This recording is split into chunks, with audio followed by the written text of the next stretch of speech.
Assalamualaikum dan selamat sejahtera semua. My name is Associate Professor Dr. Mahira binti Kamaluddin. Saya adalah Head of Economics di Faculty Business, Economic and Social Development, or we call it as FPEPS. So hari ini saya diberi tanggungjawab untuk berkongsi ilmu berkenaan Contingent Valuation Method. Okey, seperti yang anda telah pelajari bersama Dr. Rosliza, Contingent Valuation Method adalah salah satu metod yang berada di bawah Stated Preference Method. So di bawah Stated Preference Method, kita ada Economic Valuation which is Contingent Valuation Method atau dipanggil CVM dan Choice Experiment CE. Anda mungkin tertanya bilakah metod ini digunakan, iaitu bilakah CVM digunakan. CVM digunakan apabila sebagai contohnya for environmental good and services, contohnya sungai, udara, air. Bagaimanakah anda ingin meletakkan value kepada environmental goods tersebut? So saya beri contoh, jika anda membeli pen di market price, harga pen tersebut mungkin dalam keadaan RM2.5, RM3.5 atau RM3. How about when you asking you about the value of river, the value of environmental goods, the value of scenic view? So kita ada perbezaan di antara market goods and non-market goods. Market goods sebagai contohnya pen yang ada, they have their own price tag. So how about non-market good? They don't have any clear price tag. Seperti bidang kamu iaitu biodiversity. How you put value on biodiversity? Then CVM come into place. They will take the action how to calculate the value. So in CVM, we ask people or respondent to make willingness to pay responses when placed in contingent situation. So I can say CVM is the best stated preference method. Normally, we use CVM for policy development to determine how much respondent or how much individual, how much people will be willingness to pay for higher quality environment.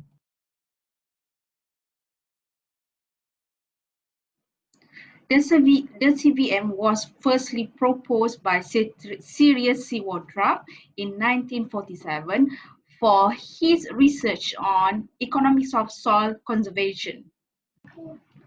In his studies, individuals asked how much money they are willing to pay for successive additional quantities of a collective extra market goods. So dalam keadaan ini, Sintrensi melaksanakan CVM. I can give two examples of contingent valuation for two different types of situation. First, estimate valuation for specific features of environment. For example, we want to value for endangered species. Second, estimate valuations people place on outcomes that related to environmental quality. We want to propose for respondent, we want to propose to people to improve the quality.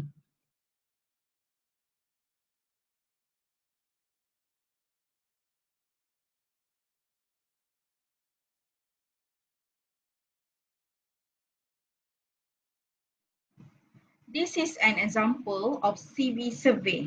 You can see a situation where we have an interviewer and a respondent. An interviewer asking a respondent, how much are you willing to pay to protect their island? So we have three situations, situation A, situation B, and situation C.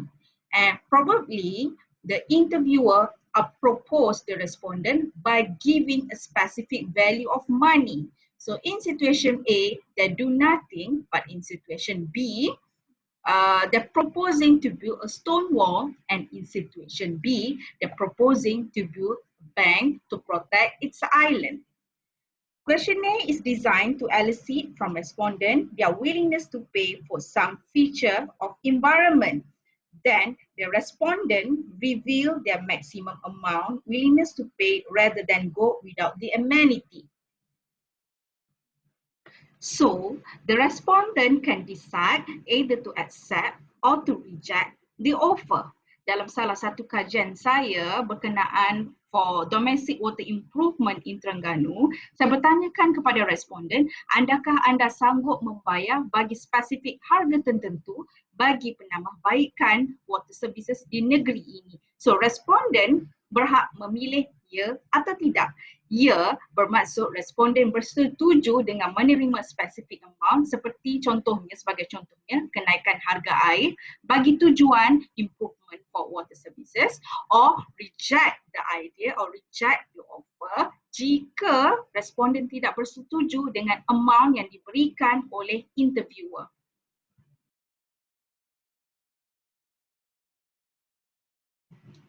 This slide show advantages of CV. So you can see here that stated available for measuring passive use value and use value, acceptance in some legal processes. For example, US NRDA has been through rigorous analysis, including the NRDA process. CV seems very easy to do, but it's not. Actually, CV it's involved critical process. CV needs critical process. It's based on survey design. CV sometimes is very costly. We need to design properly. We need to design the questionnaire properly to final survey. Many applications in policy making, for example, for World Bank, donor agencies, has taken interest. So CV is, we can say, is a widely used. Lot of research is being conducted. Sometimes CV survey faced with a financial budget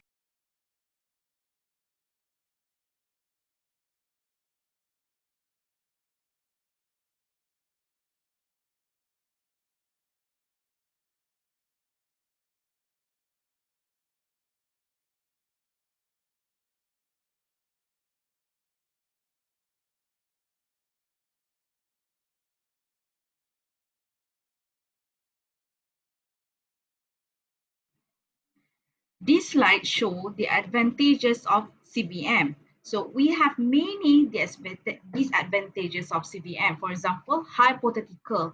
Hypothetical, or we call it as imagination of possibilities. Bermaksud keadaan yang tidak berlaku lagi. It's like an imagination to some people. For example, in one of my study, in one of my research, we are proposing to improve domestic water services in Terengganu. So apa yang kami tawarkan kepada responden, pada masa hadapan tidak akan berlaku lagi sebarang masalah gangguan bekalan air, which is sekarang benda tu sering berlaku.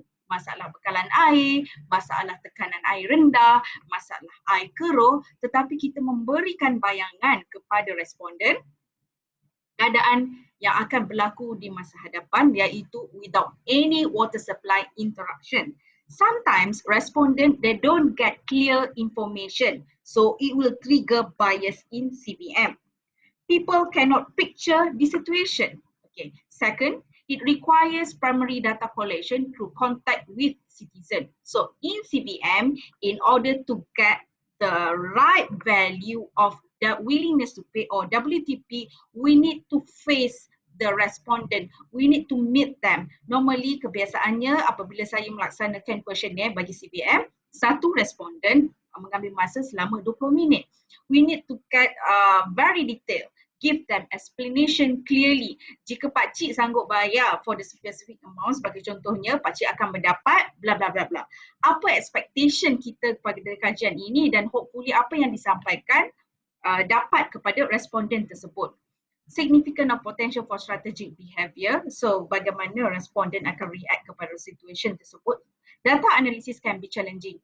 Yes, when we get the data, so different people can put different value. For example, dalam kelas awak ada 50 orang. 50 individu meletakkan value terhadap biodiversity berlainan. It could be determined based on different factor. So, ada orang mungkin meletakkan value berdasarkan value-nya appreciate terhadap alam sekitar. It could be very high dan data setiap orang meletakkan nilai berbeza-beza. So mungkin individu A nilai WTP terhadap environmental value sangat tinggi. Individu B harganya berbeza, individu C mungkin berbeza. Dan apabila kami mendapatkan semua data tersebut, masuk lab, key in data masuk lab, and we'll start with the econometric analysis. Normally we are using Stata or we are using Analogy, and we can use software, SPSS software. It also requires knowledge of econometric method not typically taught. Okay, biasanya yang ini environmental economic akan turunlah buat calculation based on WTP setiap responden yang akan keluarkan nilai tersebut. Challenging to present information. Yes, it's very difficult to present information. So how I make them clear to respondent? I give them a photo or picture to make it, respondent make it very clear. Contohnya, when I'm talking about the beach erosion, so we're asking respondent to protect the beach or to protect the area. We can show with the program or without the program. What happens if we don't conduct the program? What happens if we conduct the program? So how to present and how much to present? Then it can be very complex because it's involved respondent. They are putting money on that environmental goods and services.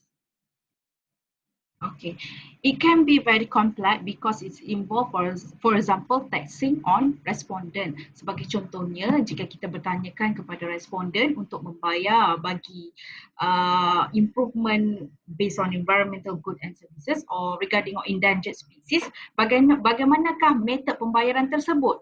Adakah melalui mandatory process or voluntary process? If you're talking about mandatory, so salah satu metod adalah melalui cukai. Okay. Jadi semua orang akan terlibat untuk membayar cukai bagi menyokong program tersebut. Sometimes people don't understand the clear picture of CBM.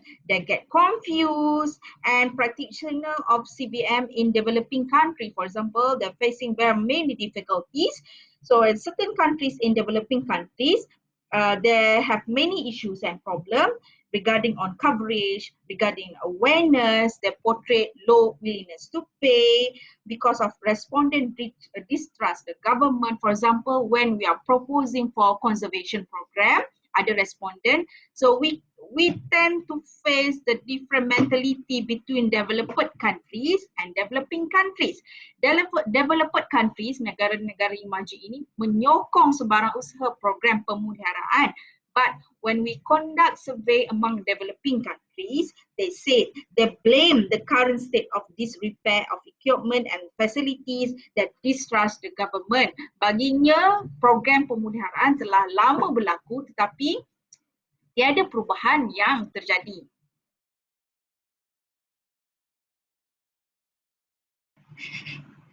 There are 6 steps in a contingent valuation survey based on Carson 2000. So we have step 1 until step 6. So in step 1, we need to identify the real issue.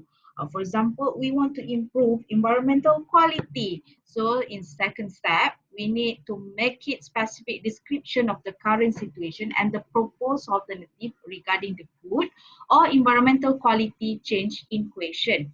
In step 3 is very critical when you asking respondent or people to pay or to vote for that program, we need to make it clear any payment mechanism. So we need to description of the payment mechanism including the institution surrounding the payment. For example, income tax increase, fees, annual property tax or etc. So for example, in my study, when we are proposing to increase water prices in order to improve domestic water services, so secara tidak langsung, harga bil air akan meningkat di masa akan datang. So we can say it's like a mandatory. Bila berkenaan bill, it's like a mandatory. Semua orang harus bayar. But if you're talking about voluntary, it can be based on fund ataupun tabung pemeliharaan. Tidak semua akan terlibat, hanya orang tertentu yang menyumbang kepada tabung pemeliharaan program yang akan membayar atau contribute bagi program tersebut. Kalau kita nyatakan the medium of mechanism for payment mechanism adalah tax, semua orang akan terlibat. So in step 4, elicitation of the willingness to pay. So kita akan kira kepada keseluruhan daripada population. 5, a set of debriefing question to identify how certain the individual is about their choice, why they choose a particular option, and elicit other information about the individual reaction to the valuation task. Di dalam questionnaire, we have section focusing on perception or knowledge among respondents. In step 6, elicitation of demographic characteristic and attitudinal information from the individual. We have set of questions that describe the respondent in economically, for example, income, location, education, age and job. So dalam questionnaire juga kita akan tanya berkenaan socio-demographic background of respondent.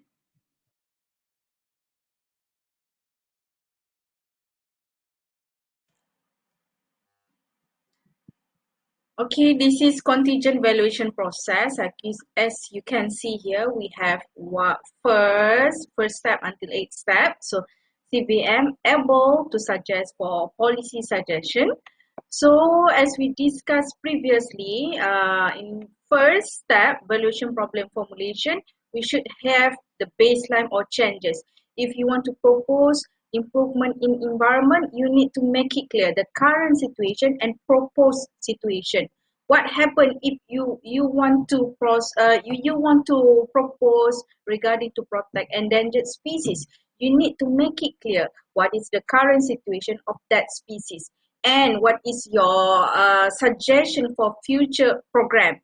So you need to make it clear regarding to payment mechanism. So is it through mandatory or voluntary? Adakah payment tersebut wajib kepada semua orang atau sekadar voluntary? Voluntary normally is based on tabung, sampling unit, extent of the market, human ethic review, and we move to development of survey. When we're talking about development of survey, you need to have proper questionnaire. So how to develop proper questionnaire? You need to have in the process of testing of survey. We conduct focus group, we conduct peer review. So this is involved with a pilot survey. In pilot survey or pre-test, or we conduct pre-test, normally our objective is to fine-tune the questionnaire. So di sini kita akan test questionnaire, is it reliable or not? Is it reliable among respondents? Is it understandable among respondents? Is it clear enough regarding your information? So is it transparent? Is it relevant or not? So in step 4, we have testing bits. When you offer prices to respondent, for example, when you're asking people, Pakcik, adakah Pakcik sanggup bayar RM2 untuk program pemeliharaan pantai? Adakah Pakcik sanggup membayar RM3? So we offer many price bid. So as my suggestion regarding to my previous studies, normally we offered different respondent with different price bid. So setiap responden, contohnya you ada responden seramai 1,000 orang, so setiap responden mendapat price bid yang berbeza-beza. Ada yang mendapat RM2, ada yang mendapat RM3, atau mungkin ada yang mendapat RM4 atau RM5. So why we have different price bid? This is, we are trying to avoid any bias among respondent. So in pre-test, we test the price bid. So pemilihan price bid juga seharusnya betul. Jika you set price bid yang terlalu rendah, contohnya price bid 5 sen ataupun price bid 10 sen, 20 sen, harganya terlalu rendah. So it will contradict with demand theory. According to demand theory, apabila harga terlalu tinggi, quantity demanded will be, when the price is higher, quantity demanded will decrease. So sepatutnya semakin tinggi harga yang ditawarkan, quantity demanded or willingness to pay akan semakin menurun. So we start with pilot testing, implementation of final survey, we have data analysis, we start to enter all the data, and finally until we have the aggregation of WTP, we come up with policy analysis and policy suggestion or any recommendation regarding to your program.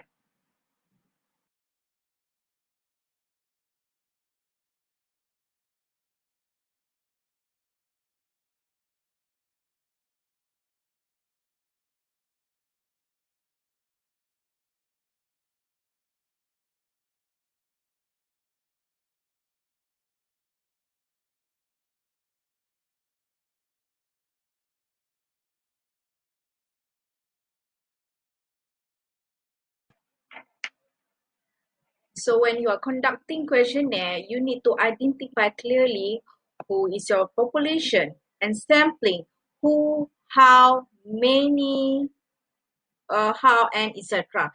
So who is your targeted respondent? So is it involved for nation or involved for region?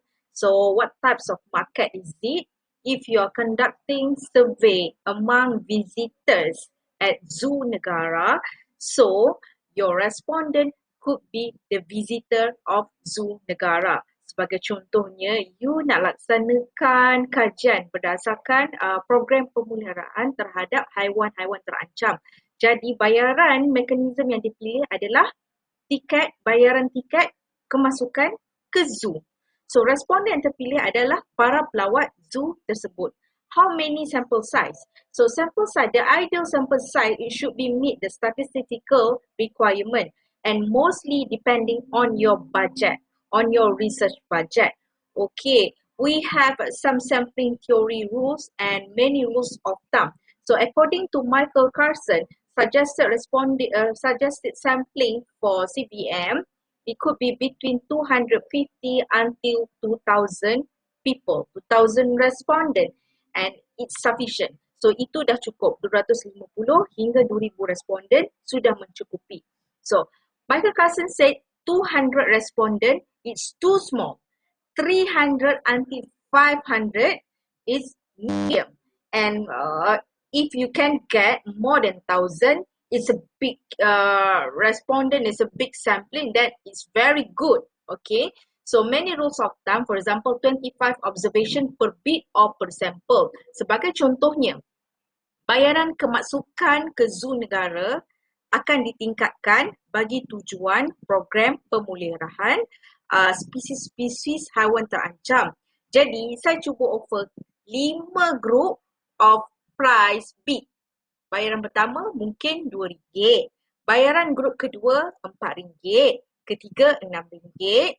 Keempat RM8. Kelima RM10. Then at least one group you should have 25 observation at least. Okay. Tapi keseluruhannya you kena dapat 250 respondent. Then it's enough. Kalau you divide 250 respondent kepada 5 group, at least you kena dapat berapa? 250 you divide by 5, at least satu group 50, one group 50, one group 50, one group 50 respondent, one group 50 respondent, 50 respondent.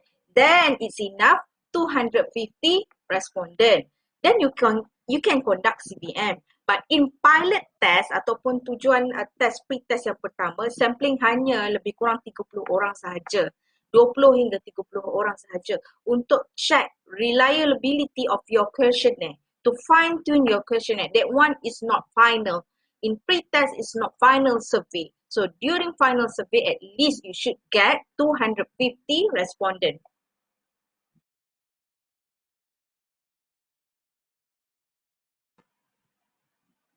Then how to conduct your survey? So we have many methods to conduct survey. For example, we can use telephone as a medium to contact the respondent. We can use mail by mailing the respondent. We can conduct in-person interview or questionnaire, or we can use central facility, for example, menggunakan Dewan Serbaguna, or you can use internet for sampling approach, or anything mixture of modes. Normally, researchers use the selected mode is for interview. So why we choose interview? It's become more reliable. You can detect, you can convey clear information between, you can transfer information between interviewer to respondent. Because in CBM, it involves with a hypothetical situation. You need to explain to the respondent how we can get something or how we can get situation because the improvement based on that program. So we also have many issues. For example, because of the cost, yes, CBM involved with financial, very high cost. We involve with sampling procedures. We involve with many bias, social desirability bias, and presentation of graphic. And We mostly CVM rely on person-to-person interview. We conduct face-to-face contact while we conduct interview because we can increase engagement and awareness by interview. At the same time, you can convey message regarding on conservation effort, conservation program, and we can reduce misunderstanding. We can make spontaneous question possible.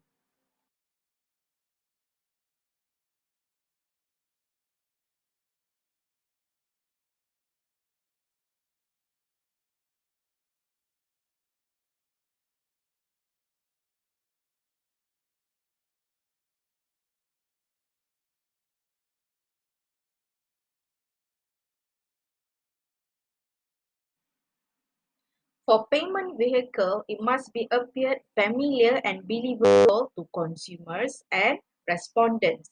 We have two types of payment vehicle. First, voluntary. Second, coercive payment. For example, tax. For voluntary payment, the example given, for example, entrance fee or donation to foundation. For entrance fee, respondent involved a respondent involved could be the visitors.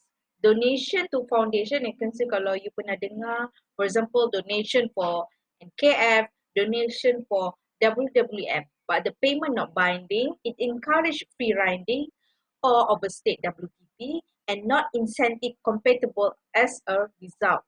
For coercive payment, for example, tax, the trust in government required to spend tax appropriately. Sometimes the respondent feel it's irrelevant to non-taxpayers. So it's like a unfair.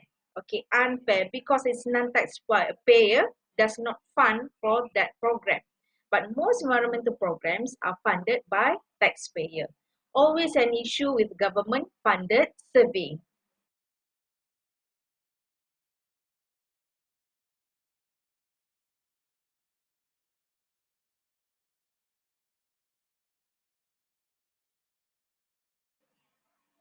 We have few ethics issue in contingent valuation method. For example, contingent valuation research is based on hypothetical question and scenario. As you know before, as we discussed previously, hypothetical is like a main idea to construct a scenario which corresponds as closely as possible to a real world situation. some some things that change to be valued. Sometimes the respondent feel why he is being asked about something that does not exist.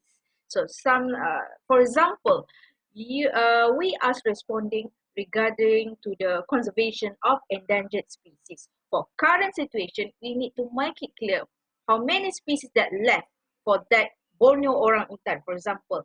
If you're proposing Borneo Orangutan Conservation Program through the funding. So in future, how about the population? Is it will increase? So it's like you live ponder puzzle in the mind of respondent. Is it achievable or not? Sometimes respondent they do not believe with that situation. Okay, the description of hypothetical market or choice problem sometimes can be misinterpretation. The confused by question.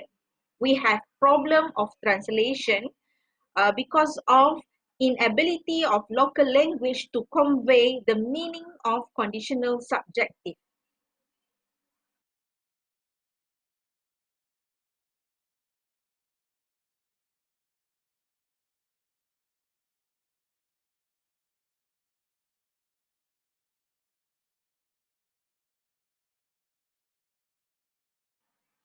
Ethic issue number 2, the survey may create anxiety. Yes, the survey probably can create anxiety among respondents. A response may be sensitive in nature. The survey takes up valuable time. Yeah, if you're conducting CV survey, probably can take around 20 to 30 minutes per questionnaire. If you are conducting about 1,000 respondents, you may calculate how many time that you're going to allocate to conduct in final survey. So it's very costly. Not only on financial budget, it's also on time consuming. Some contingent valuation experiments are deceptive. Deceptive is giving an appearance or impression different from the true one. So it's like you are going to mislead the information. The information is misleading.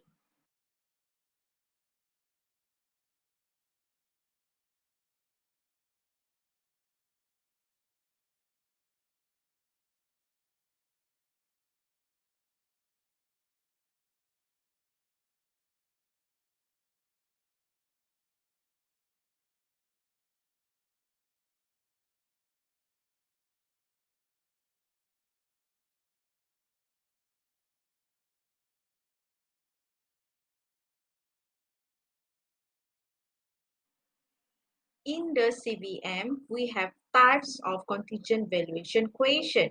For example, we ask respondent whether they support or vote a program that require respondent to pay a certain amount towards the program to support the program.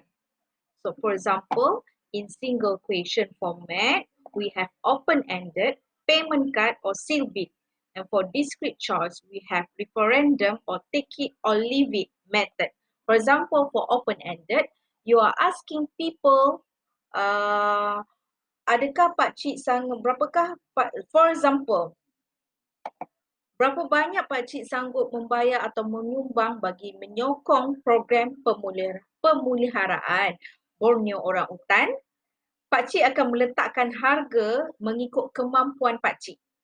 Dan seterusnya, pakcik, are you willing to pay RM2 to support Borneo Orangutan program? So pakcik will answer whether to take it, he will say yes, or to leave it. He will answer no for that proposed price bid.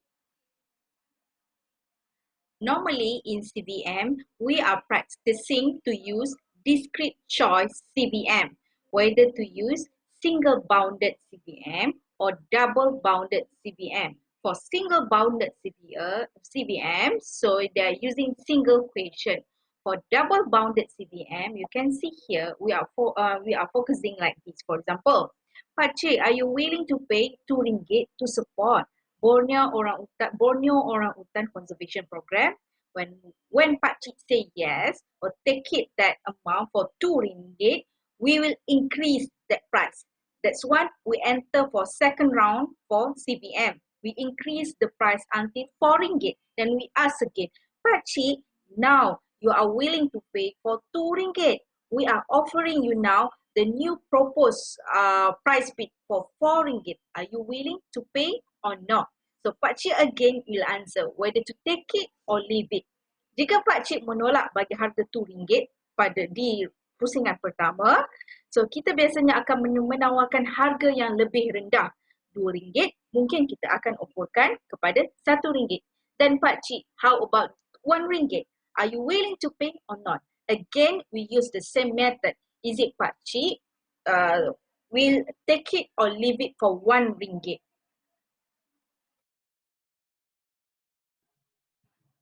In double bounded CVM, we have 2 rounds offering our price bid. So in first round, you are asking pakcik to answer either to accept or not for RM2. If pakcik answer yes for RM2, then we increase the price in second round. That's why we call it as double bounded. If pakcik rejected the price bid for RM2 in first round, then we decrease the price in second round, probably for RM1.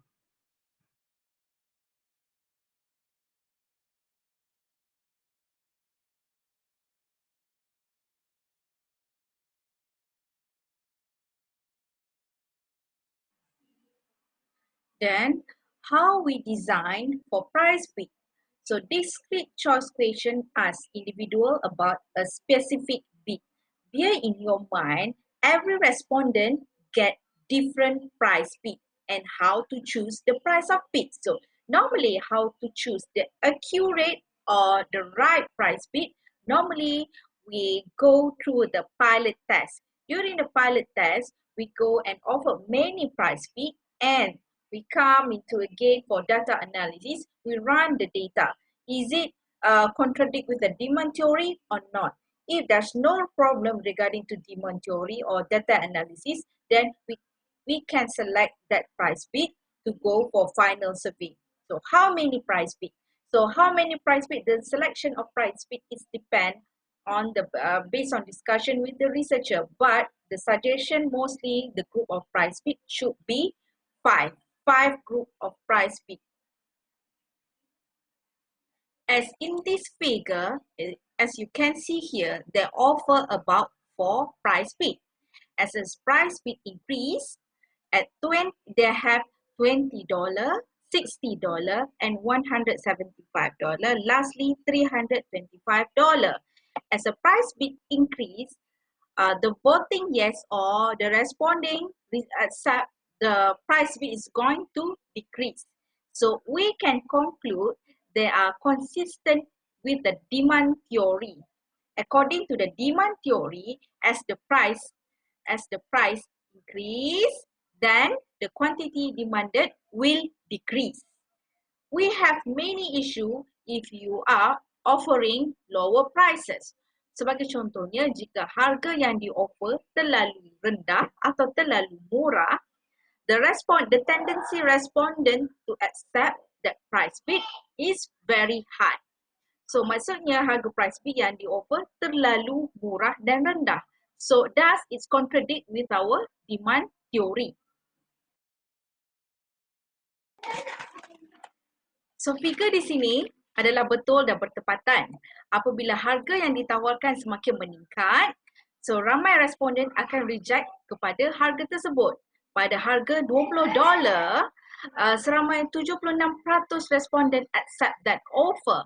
When they offer about $325, hanya 30% dari responden menerima harga tersebut. Thus, this price bid is correct and consistent with demand theory.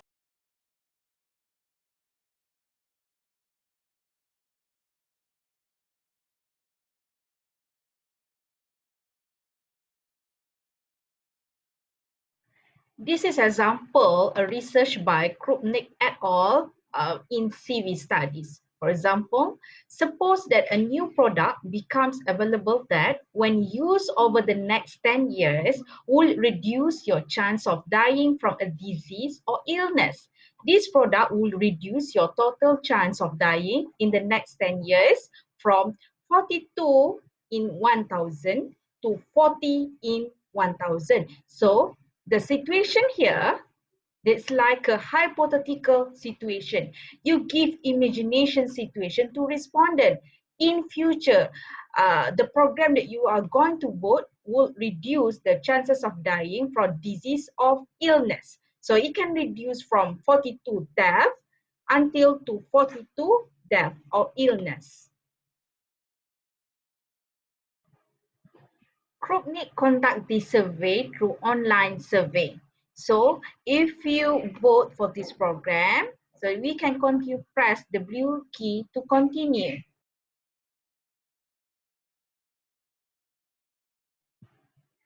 Again, Krupnik provide hypothetical situation to responding by provided a figure. So this is figure example, a photo without product and with product. How they can reduce the chances for death or illness from 42 death to 40 death. Then if you were to follow the survey, still you need to press the blue key to continue.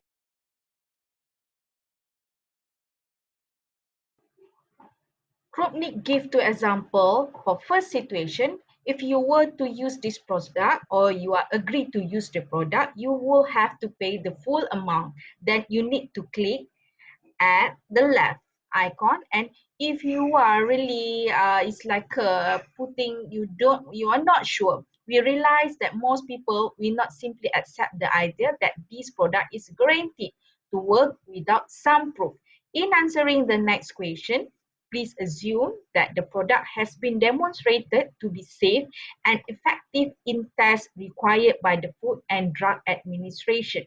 So as you can see here, if you are not clear, if respondent not clear about the situation giving by the product, so it's like a mislead. You are portraying information is not clear to respondent.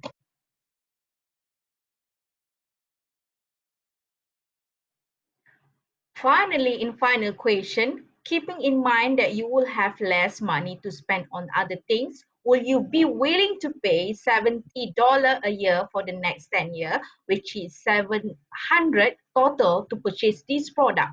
So we asking the respondent, is asking the respondent whether they accept or not, whether they take it or leave it regarding to that product. So you need to make it clear what happened in the future with product and without product. If with product, the probability we can reduce the chance of dying from 42 to 40.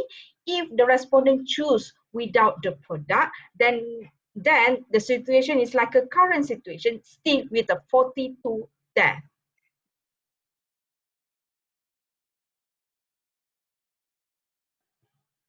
At last, we are asking the respondent maximum willingness to pay. What is the most you are willing to pay for this product each year for the next 10 years? Bear in your mind, for this product, Krupnik proposed about $70 per year in 10 years. If the respondent answer yes, probably the respondent accept the 70 amount or higher.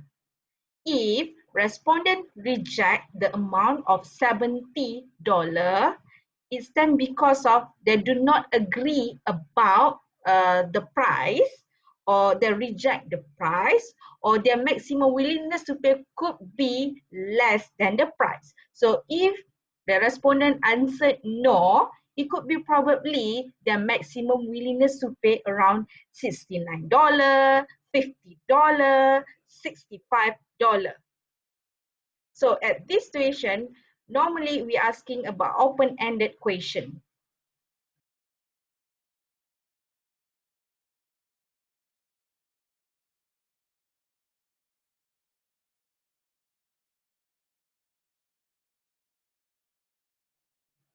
This is example of CV survey, which are Exxon Valdez oil spill accident, Brock Health survey, and dam removal survey. So the famous CV survey was Exxon Valdez oil spill. So the oil spill was happened in 1989 when the ship was on the way to the open waters of Prince William Sound in Alaska. So during the way, the ship hit the rock and it was released about 11 million gallons crude oil into Prince William Sound. During that time, Exxon Valdez oil spill is the biggest oil spill in history, in American history. So it says that this is among the high-cost cleanup oil spill in history because they don't have any experience previously. So ini adalah kali pertama. So everything is because they don't have any experience when they are facing with the oil spill incident. So the Exxon company spent over $2 billion on oil response and restoration. Because of Exxon Valdez oil accident, a group of researchers conduct a CV survey. They conduct estimation of households' willingness to pay to prevent another oil spill in future among US households. The willingness to pay is based on prevention damage in future. They are focusing on cost of prevention passed on to consumer in US in form of higher oil prices. So they're asking the respondent, the US household, is it they are willing to pay to contribute if they have another oil spill in future? Adakah responden ini mahu bertanggungjawab? So medium mechanism yang digunakan adalah melalui kenaikan harga minyak di US in order to support any prevention program for oil spill. The CV survey for Exxon Valdez was conducted about 18 months period from July 1989 to January 1991.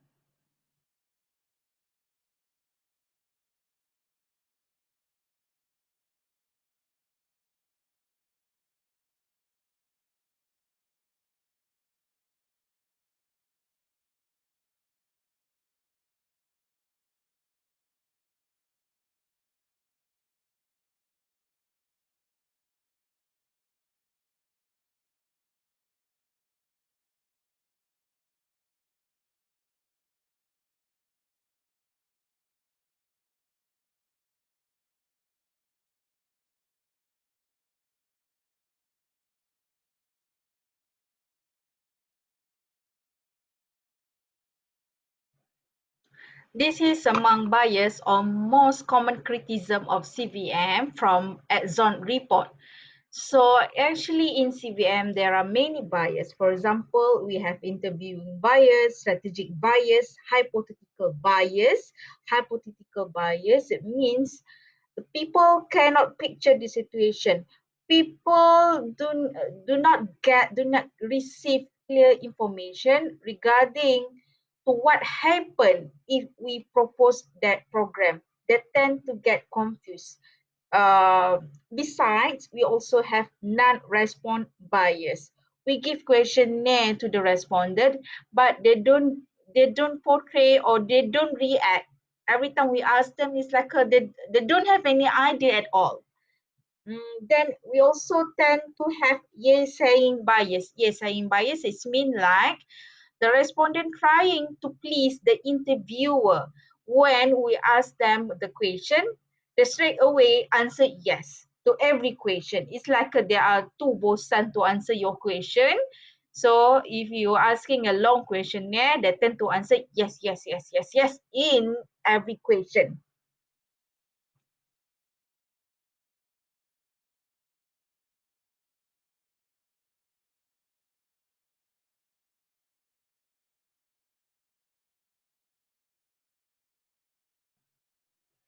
Do you ever lie to people taking survey? I think I know the answer will be yes. For example, when you receive a questionnaire, you get the questions like, do you take or do you eat unhealthy drink or junk food? And probably you will answer no. But in reality, you still take unhealthy food and unhealthy drink and junk food, isn't it? It's like you're trying to please the interviewer. I think that's all for this chapter for the CVM method. If you have any question regarding to this topic, you may email to me or we can discuss in our platform. Thank you so much. Thank you for giving me or lending me your ears. Thank you so much.